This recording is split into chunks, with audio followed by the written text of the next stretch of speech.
Good morning everyone. MS classes में आप सभी का स्वागत है।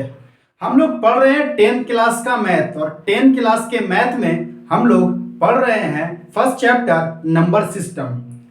फर्स्ट चैप्टर में हम लोग 1A और 1B कंप्लीट कर चुके हैं। अब इसका हम लोग पढ़ेंगे 1C। 1C पढ़ने से पहले आपको थोड़ा जानना पड़ेगा परिमेय और अपरिमेय संख्याओं से रिलेटेड उसका गुण।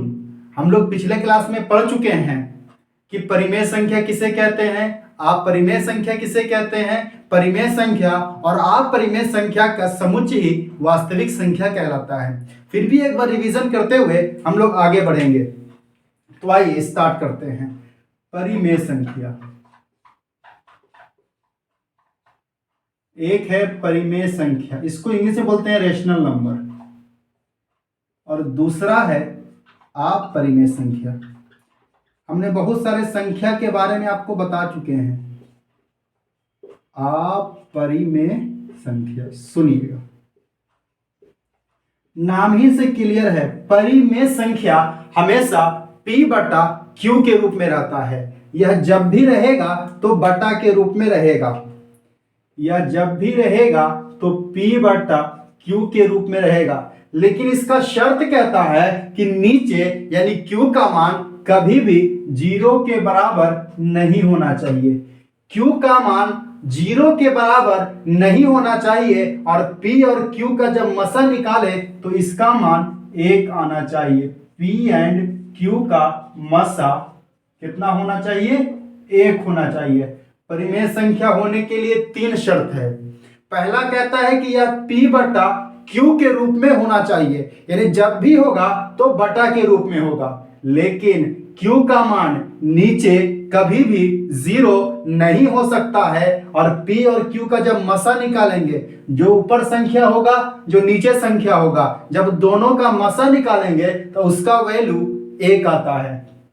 अगर हम इसका बात करते हैं एग्जाम्पल का, क्या 1 एक परिमेय संख्या है? तो सबसे पहले सोचिए, क्या 1 बटा के रूप में है? 1 के नीचे कुछ है तो हमेशा जब कुछ नहीं रहेगा तो इसके नीचे 1 छिपा रहता है। यानी नीचे कुछ नहीं लिखने का अर्थ होता है कि हमेशा नीचे में 1 रहता है। हम आपसे पूछे क्या 0 परिमेय संख्या है? तो सोचेंगे 0 के नीचे कुछ है तो हाँ 1 छिपा रहता है। देखिए ऊपर में 0 हो सकता है, जबकि नीचे में बटा के नीचे 0 नहीं होना चाहिए। बटा के ऊपर रहेगा कोई दिक्कत नहीं है। Q नीचे है ना, Q का मान 0 नहीं होना चाहिए। हम लिख दिए 2/3। क्या यह परिमेय संख्या होगा? तो सोचेंगे क्या यह P बटा Q के रूप में है? तो हाँ है। क्या Q नॉट इक्वल टू 0? नीचे 0 नहीं है, इसलिए यह परिमेय संख्या है। हम बोल दिए √16। क्या 16 का पूरा वर्गमूल निकल जाता है? तो हाँ 16 का पूरा वर्गमूल 4 निकलेगा और बटा में कुछ नहीं तो 1 रहता है। 4/1 भी परिमेय संख्या है। क्या परिमेय संख्या दशमलव के रूप में रह सकता है? 2.5। तो हाँ जब इसको हम लोग हल करेंगे 2.5, दशमलव हटेगा 1 लिखेंगे, 1 अंक तो 1 0। 25, 5 पचे 25, 5 दूनी 10। क्या 5/2 परिमेय संख्या है? तो सोचिए क्या यह बटा के रूप में आ रहा है? तो हाँ यह बटा के रूप में है। नीचे का वैल्यू 0 नहीं है और जब दोनों का मसा निकालिएगा तो इसका वैल्यू हमेशा 1 आएगा। तो परिमेय संख्या किसे कहते हैं? वैसी संख्या, आपको लिखा चुके हैं, केवल रिवीजन के लिए एक बार बता रहे हैं, वैसी संख्या जो P बटा Q के रूप में रहता है और Q का मान 0 के बराबर नहीं हो और दोनों का मसा 1 हो, तो इसे परिमेय संख्या कहते हैं। बताइए 22/7 क्या है? परिमेय संख्या है। परिमेय संख्या अगर हम बात करते हैं अपरिमेय संख्या, तो अपरिमेय संख्या जब भी रहेगा तो रूट के अंदर रहेगा और इसका पूरा मान नहीं निकलेगा। जब भी रहेगा तो यह रूट के अंदर रहेगा और इसका पूरा मान नहीं निकलेगा तो अपरिमेय कहलाएगा। रूट के अंदर हो और पूरा पूरा मान नहीं निकले, जैसे रूट 2, क्या रूट 2 का पूरा पूरा वैल्यू निकलता है? तो नहीं, दशमलव में आता है 1.414। रूट 3, क्या रूट 3 का पूरा पूरा वैल्यू निकलता है? तो नहीं निकलता है, 1.732 होता है। इस सब का वैल्यू याद होना चाहिए। रूट 2 का वैल्यू कितना होता है, रूट 3 का वैल्यू कितना होता है। अच्छा, रूट 4 का पूरा पूरा वर्गमूल निकल जाएगा? तो हाँ, रूट 4 का पूरा पूरा वर्गमूल 2 होता है, इसलिए यह अपरिमेय नहीं बल्कि परिमेय संख्या है। क्या रूट 5 होगा? रूट 6, क्या पाई होगा? तो हाँ, याद रखिएगा, पाई एक अपरिमेय संख्या है, जबकि पाई का मान 22/7 यह एक परिमेय संख्या है। पाई एक अपरिमेय संख्या है, जबकि पाई का मान 22/7 एक परिमेय संख्या है। एक इप्सिलॉन याद रखिएगा, ऐसे इप्सिलॉन आप लोग को आएगा से पढ़ने के लिए मिलेगा, तो इप्सिलॉन भी एक अपरिमेय संख्या है। चलिए, तो आप लोगों को है, हम लोगों को जानना है आज के क्लास में कि जब दो परिमेय संख्या को जोड़ेंगे, घटाएंगे, गुना करेंगे, भाग करेंगे तो रिजल्ट क्या आता है। जब दो अपरिमेय संख्या को जोड़ेंगे, घटाएंगे, गुना करेंगे और भाग करेंगे तो उसका रिजल्ट क्या आता है। जब एक परिमेय संख्या और एक अपरिमेय संख्या को जोड़ेंगे, घटाएंगे, गुना करेंगे और भाग करेंगे तो उसका रिजल्ट क्या आता है।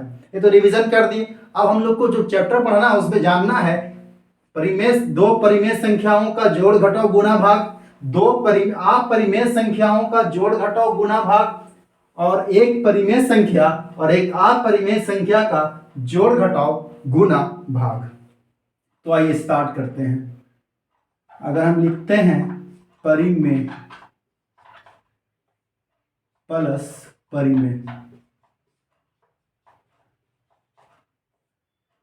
परिमेय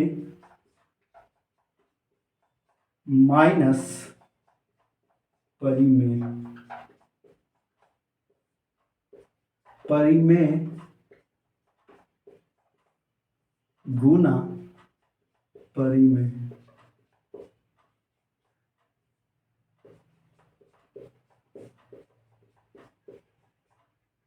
परिमेय भागा परिमेय। देखिए इसका रिजल्ट क्या होता है। दो परिमेय संख्या को जोड़ेंगे, जैसे 2 एक परिमेय संख्या है और 3 भी एक परिमेय संख्या है। परिमेय संख्या जब भी रहेगा तो बटा के रूप में 2/1, 3/1। जब इसको जोड़ेंगे तो यह 5 आएगा। बताइए, क्या 5 परिमेय संख्या है कि अपरिमेय संख्या? तो 5 परिमेय संख्या है, यानी परिमेय संख्या को जोड़ेंगे तब भी क्या आएगा, परिमेय आएगा। अगर हम 2 में से 3 घटा देंगे तो -1 आ जाएगा। क्या -1 परिमेय है कि अपरिमेय है? तो यह भी एक परिमेय संख्या है। माइनस में हो या प्लस में हो उससे मतलब नहीं है, बटा में 1 होना चाहिए। तो परिमेय में से परिमेय को घटाएंगे तब भी परिमेय आएगा। परिमेय में परिमेय को गुना कर देंगे तब भी परिमेय आएगा। परिमेय में परिमेय को भागा देंगे तब भी परिमेय आएगा।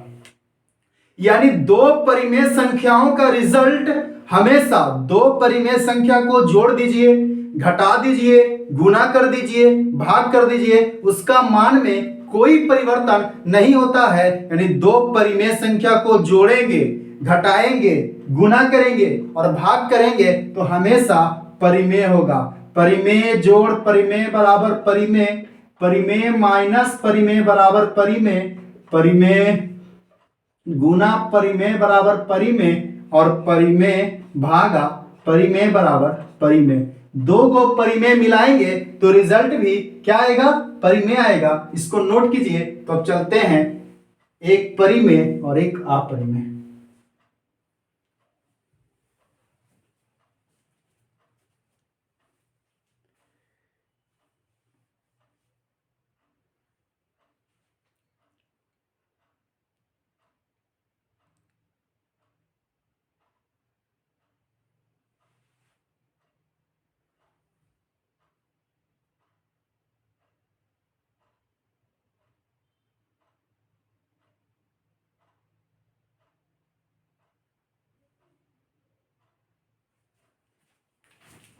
आइए देखते हैं परिमेय और अपरिमेय।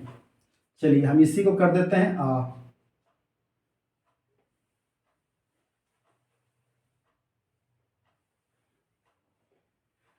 परिमेय प्लस अपरिमेय, परिमेय प्लस अपरिमेय, परिमेय माइनस अपरिमेय,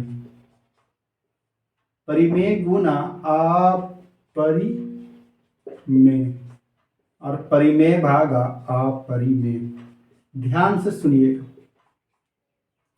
परिमेय प्लस अपरिमेय, परिमेय माइनस अपरिमेय। एक परिमेय संख्या लीजिए 2 और एक अपरिमेय संख्या लीजिए, बताइए इसका मान कितना होगा? 2 प्लस √3। हम आपसे बोले कि एक आम प्लस एक सेब बराबर कितना होगा, तो बोलिएगा एक आम जोड़ एक सेब।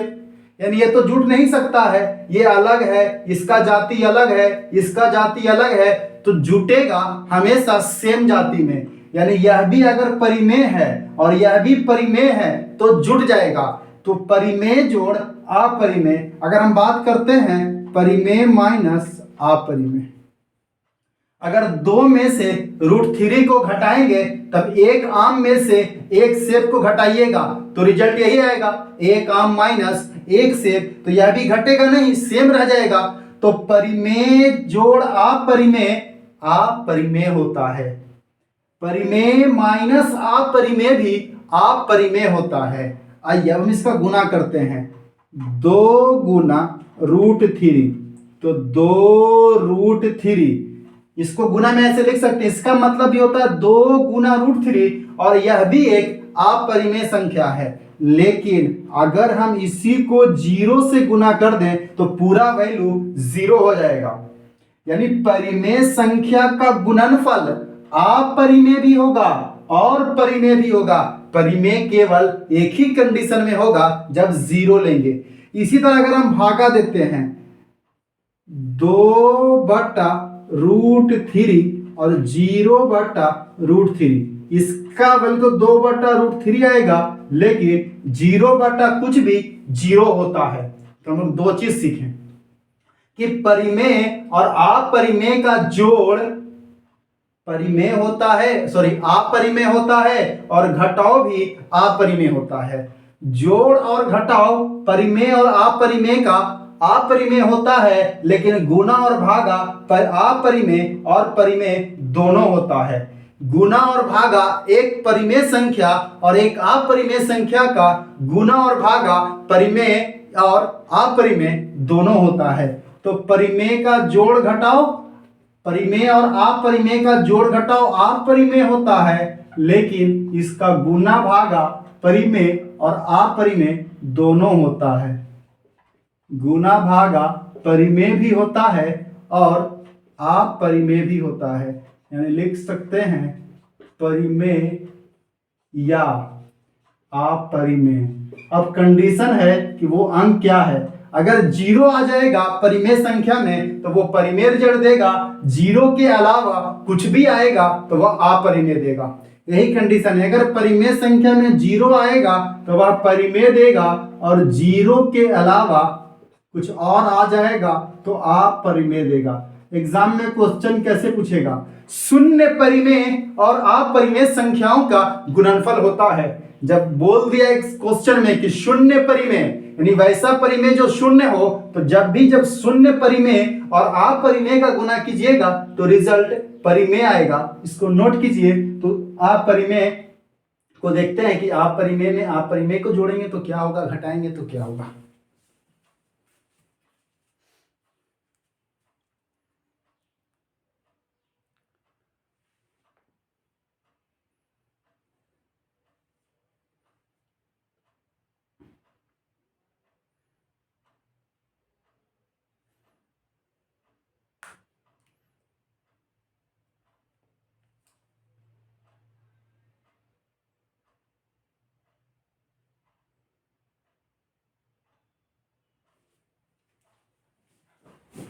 आइए थोड़ा और आगे चलते हैं। अब 2 अपरिमेय संख्या को देखेंगे। यानी आगे भी अपरिमेय संख्या और पीछे भी अपरिमेय संख्या। दो परिमेय संख्या का रिजल्ट हमेशा परिमेय होता है। एक परिमेय और एक अपरिमेय का जोड़ घटाव अपरिमेय होता है, गुना भाग दोनों होता है। अब हम लोग देखने वाले हैं अपरिमेय और अपरिमेय का जोड़ क्या होता है। अपरिमेय और अपरिमेय का जोड़ क्या होता है, चलिए जोड़ते हैं। अपरिमेय संख्या, मान लिया कि √2 अपरिमेय है और √3 भी अपरिमेय है। फिर यही सिस्टम हो गया, ये अलग रूट में दोनों है लेकिन रूट के अंदर सेम नहीं है। यह √2 है, यह √3 है तो नहीं जुटेगा। अगर हम बोले √3 प्लस √3, अच्छा इसका रिजल्ट क्या आएगा, √2 प्लस √3। बताइए, यह भी सेम जाति का, यह भी सेम जाति का, तब जुट जाएगा। √3 और √3, जैसे हम बोले एक सेब जोड़ एक सेब तो दो सेब, तो √3 प्लस √3 दो गो √3, √3 जोड़ √3 तो दो गो √3। जैसे हम लिखेंगे सेब प्लस सेब तो क्या बोलिएगा, आगे में दो लिख के इसको लिख दीजिएगा कि दो सेब। यही काम किए हैं, √3 में √3 को जोड़े हैं तो दो गो √3 हो जाएगा। अच्छे, अगर हम -√3 में √3 को जोड़ दें तब बताइए क्या होगा। यह भी जोड़ है, यह माइनस में √3 है, यह प्लस में √3 है। तो सेम चीज माइनस में हो और प्लस में हो तो घट के 0 होता है। तो हम लोगों ने क्या देखा कि अपरिमेय और अपरिमेय का जोड़ अपरिमेय और परिमेय दोनों होता है। इसी तरह से अगर हम इसका माइनस का बात करें, √2 माइनस √3 बराबर कितना हो जाएगा, तो ये तो घटेगा नहीं, अलग अलग जाति में ना जुटेगा ना घटेगा। अलग अलग जाति यानी रूट के अंदर अलग अलग है तो ना जुटेगा ना घटेगा। जबकि हम यही बोले 2√3 माइनस √3, बताइए इसमें जाति सेम है कि अलग अलग है, तो अंदर वाला जाति है, यानी यह भी √3 में है, यह भी रूट के अंदर 3 है, ये दो गो √3 है, यह √3 है। जैसे बोले दो सेब में से एक सेब को घटाइए तो एक सेब बचेगा, एक लिखते आगे में नहीं है, तो दो गो √3 में से √3 घटेगा तो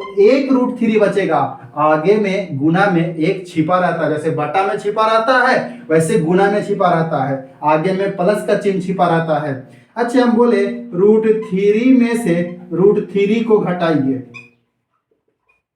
तो रिजल्ट क्या आएगा, 0 आ जाएगा। यानी दो अपरिमेय संख्याओं का घटाव अपरिमेय और परिमेय दोनों हो सकता है।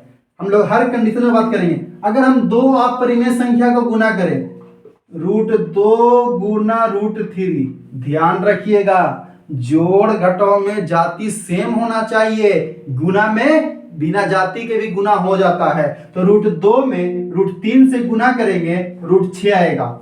√2 एक अपरिमेय संख्या है, √3 भी एक अपरिमेय संख्या है। जब दोनों का गुणनफल किए तो √6 आया, √6 का भी पूरा मान नहीं निकलेगा, इसलिए √6 भी अपरिमेय कहलाएगा। अगर हम बात करते हैं √3 गुना √3 बराबर √9 और √9 का वैल्यू 3। अगर हम दो सेम अपरिमेय संख्या का गुना कर रहे हैं तो रिजल्ट क्या आ रहा है, परिमेय आ रहा है। याद रखिएगा, अगर रूट को दो बार सेम संख्या से गुना करेंगे तो रूट हट जाता है। √3 गुना √3 बराबर 3, √5 गुना √5 बराबर 5, √6 गुना √6 बराबर 6। अब इसका हम लोग भागा देखते हैं, √3 भागा √2। देखिए दोनों ब्रैकेट के मतलब एक ही को लिख देते हैं और 3/2। अब इसका पूरा मान तो निकलेगा नहीं, तो यह भी क्या कहलाएगा, अपरिमेय। लेकिन ऊपर भी √3 और नीचे भी √3, तो √3 से √3 कट जाएगा, अब यह परिमेय आएगा। यानी दो को आप परिमेय लीजिएगा, चाहे उसको जोड़ दीजिए, घटा दीजिए, गुना कर दीजिए, भागा कर दीजिए, उसका रिजल्ट परिमेय भी होगा और अपरिमेय भी होगा। यानी इसका जो रिजल्ट आएगा परिमेय भी और क्या आएगा, अपरिमेय भी, परिमेय भी आएगा और अपरिमेय भी, परिमेय भी आएगा और अपरिमेय भी आएगा, परिमेय भी आएगा और क्या आ जाएगा, अपरिमेय भी आएगा। यानी इसका रिजल्ट परिमेय भी होगा और अपरिमेय भी होगा, परिमेय भी होगा और अपरिमेय भी होगा। अपरिमेय में दोनों होता है, परिमेय में केवल परिमेय होता है। एक परिमेय और एक अपरिमेय का जोड़ घटाव अपरिमेय गुना भागा दोनों होता है। तो यह था परिमेय और अपरिमेय का जोड़ घटाव गुना भाग। हम लोग मिलते हैं इसमें सिद्ध जो करना है, क्वेश्चन पूछेगा एग्जाम में 2 नंबर का कि सिद्ध कीजिए कि √2 एक अपरिमेय संख्या है। लीजिए इस तरह का क्वेश्चन पूछता है। हम जान रहे हैं कि √2 अपरिमेय संख्या है, फिर भी सिद्ध करके बताना पड़ता है कि √2 अपरिमेय संख्या है। कैसे सिद्ध करते हैं, कैसे, और इसमें परिमेय और अपरिमेय पहचानने के लिए हम लोग इसका चैप्टर देखेंगे नेक्स्ट क्लास में 1C। तो मिलते हैं अगले क्लास में। आप लोगों को क्लास अच्छा लग रहा होगा, लाइक शेयर और सब्सक्राइब करना ना भूलें और इसका लिंक अपने मित्रों के पास भी भेज दें, जिससे आपके साथ साथ आपके मित्र भी अच्छे मार्क्स से मैथ में अच्छा कर पाएं। तो मिलते हैं अगले क्लास में, बाय।